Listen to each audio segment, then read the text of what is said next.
నమస్తే, welcome to our voice. నేను journalist నవత. ఛత్తీస్గఢ్ ఏజెన్సీలో భద్రతా దళాలు ఆదివారం చేపట్టిన జాయింట్ ఆపరేషన్లో మావోయిస్టుల స్థావరంలో ఆయుధాలతో పాటు దొంగ నోట్ల ముద్రణ సామాగ్రి దొరకడం సంచలనంగా మారింది. జాయింట్ ఆపరేషన్లో భాగంగా భద్రతా బలగాలు సుక్మా జిల్లాలోని కురాస్గూడ అడవుల్లో మావోయిస్టుల స్థావరాలపై దాడులు చేశారు. అక్కడ నకిలీ నోట్ల పేపర్లు, వాటి తయారీ యంత్రాలు అంటే కలర్ జిరాక్స్, స్కానర్లు, ఇన్వర్టర్లు, క్యాట్రిడ్జ్లు, ద్రవ రసాయనాలు లభించాయి. 2 తుపాకులు, వాకీటాకీలు, విప్లవ సాహిత్యాలను కూడా స్వాధీనం చేసుకున్నారు.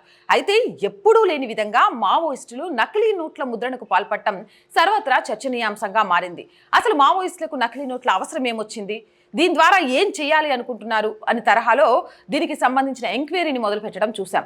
ఇక ఛత్తీస్గఢ్లోని సుక్మా జిల్లాలో మావోయిస్టులు అమర్చిన మందు పాత్ర పేలి 2 జవాన్లు మృతి చెందారు. మరో 7గురికి గాయాలయ్యాయి.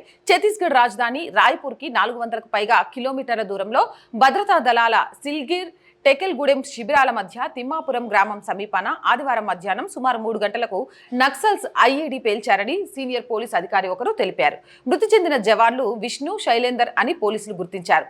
మరోవైపు మావోయిస్టు పార్టీలో కీలకంగా వ్యవహరిస్తున్న మోస్ట్ వాంటెడ్ నాయకుడు గిరిధర్ తుమ్రెడ్డి అలియాస్ బిచ్చు, అతని భార్య సంగీత అలియాస్ లలితతో కలిసి Maharashtra deputy CM Devendra Fadnavis police ఉన్నతాధికారుల సమక్షంలో లొంగిపోయారు. ఒక పక్క నుంచి మావోయిస్టులు చేస్తున్న ఘాతకాల్ని ఆపాలి అని జవాన్లు ప్రయత్నం చేస్తుంటే మావోయిస్టులు కొత్త రూపాన్ని సంతరించుకున్నారా? ఇప్పటి వరకు ఎన్నడూ చూడని విధంగా దొంగ నోట్లను ముద్రించే సామాగ్రి దొరకడంతో అసలు వీళ్ళ ఆలోచన ఏంటి, ఎలాంటి పరిణామాలను భారతదేశంలో ముఖ్యంగా ఏజెన్సీ ఏరియాలలో చేయాలనే ప్రయత్నాలు చేస్తున్నారు అనే ఆలోచనలో ఇప్పుడు బలగాలు పడ్డట్టుగా తెలుస్తోంది. దీనికి సంబంధించి పూర్తి వివరాలు కూడా రావాల్సి ఉంది. అసలు ఎందుకు మావోయిస్టులు నకిలీ నోట్లు తయారు చేయాలనుకున్నారు అనే దానికి సంబంధించి నేను చూసిన చీమల దండు అలాంటి సినిమాల టైంలో అన్నలు అంటే పేద ప్రజల కోసం ఎర్ర జెండాలు పట్టుకొని బాగా ఉన్న దళారుల మీద పోరాటం చేసేవాళ్ళు అని విన్నాను. ఆ తర్వాత కాలక్రమేణా చూస్తూ వచ్చిన తరుణంలో మావోయిస్టుల ఘాతకాలు, మావోయిస్టుల లక్ష్యాలు చూసిన తర్వాత కొంత భయభ్రాంతులకు గురవుతే అసలు ఇప్పుడు వీళ్ళు ఆ లక్ష్యాలను దాటి దొంగ నోట్ల వరకు వెళ్ళారు అంటే దేశానికి ప్రమాదంగా ఎంతవరకు వీళ్ళు మారుతారు అనే మరొక భయం కూడా మొదలైంది. అసలు మావోయిస్టులపై మీ అభిప్రాయం ఏంటి అనేది కామెంట్ సెక్షన్లో పెట్టేయండి. మోర్ వీడియోస్ కోసం మన ఛానల్ వెంటనే సబ్స్క్రైబ్ చేయండి. చాలా మందికి ప్రతిరోజు చెప్తున్న విషయమే మళ్ళీ చెప్తున్నాను. సో ప్లీజ్ వీడియో చూస్తున్న ప్రతి ఒక్కరూ వీడియోని లైక్ చేయండి, సబ్స్క్రైబ్ చేయండి, వీలైనంత మందితో సబ్స్క్రైబ్ చేయించండి. సబ్స్క్రైబ్ అనేది మన ఛానల్ బలాన్ని పెంచితే లైక్ అనేది మన ఛానల్ ఇంకా చాలా మందికి చేయడానికి కారణమవుతుంది. అండ్ సపోర్ట్ చేయండి.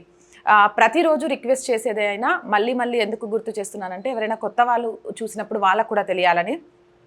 మన ఛానల్ బ్రేక్ ఈవెన్ చేరుకునే వరకు మన ఛానల్ ఎక్విప్మెంట్ అలాగే రెంట్ బేస్ మీద చిన్న ఆఫీస్ తీసుకోవాలి, అలాగే ప్రజల వాయిస్ని ప్రభుత్వానికి వినిపించే ఒక వారధిగా మారాలి అంటే ప్రతి విలేజ్లోకి వెళ్ళాలి, ప్రతి సమస్య స్థలానికి వెళ్ళి వాస్తవాల్ని తెలియజేయాలి. ఇవన్నీ జరగాలి అంటే ఆర్థికంగా ఛానల్ కొంత సెటరైట్ అవ్వాలి.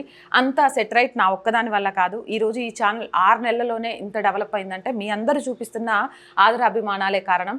సో అలాగే సపోర్ట్ చేసే విషయంలో కూడా మీ అందరూ మన ఛానల్కి సపోర్ట్ చేస్తూ జాతీయవాదాన్ని, దేశం ప్రథమం కుటుంబం తర్వాత అనే విధానాన్ని నిష్పక్షపాతంగా ప్రతి వార్తను మీకు తెలియజేస్తున్నాము మన ఛానల్ ద్వారా. ఇది మన ఛానల్ అనుకుంటే ఖచ్చితంగా సపోర్ట్ చేయండి. ఏ రోజైతే మన ఛానల్ బ్రేక్ ఈవెన్కి చేరుకుంటుందో ఖచ్చితంగా మీ అందరితో దాన్ని షేర్ చేసుకొని ఆ రోజు నుంచి మీ సహాయాన్ని అడగకుండానే మన ఛానల్ని వాస్తవాలు చెప్పడంలో ముందుకు తీసుకొని వెళ్తాను. అప్పటి వరకు మాత్రం మీ అందరి సపోర్ట్ కావాలి.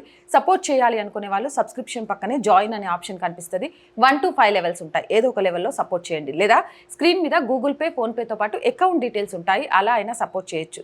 మన ఛానల్ చూస్తున్న వాళ్ళలో చాలా మంది వ్యాపారవేత్తలు ఉండొచ్చు. మీ వ్యాపార ప్రకటనల ద్వారా కూడా మన ఛానల్కి సహాయం చేయడంతో పాటు మీ వ్యాపారాన్ని విస్తరించుకోవచ్చు. దానికోసం 8328500576 ఈ నెంబర్కి సంప్రదించగలరు. So please subscribe our channel, support our channel. జై భారత్.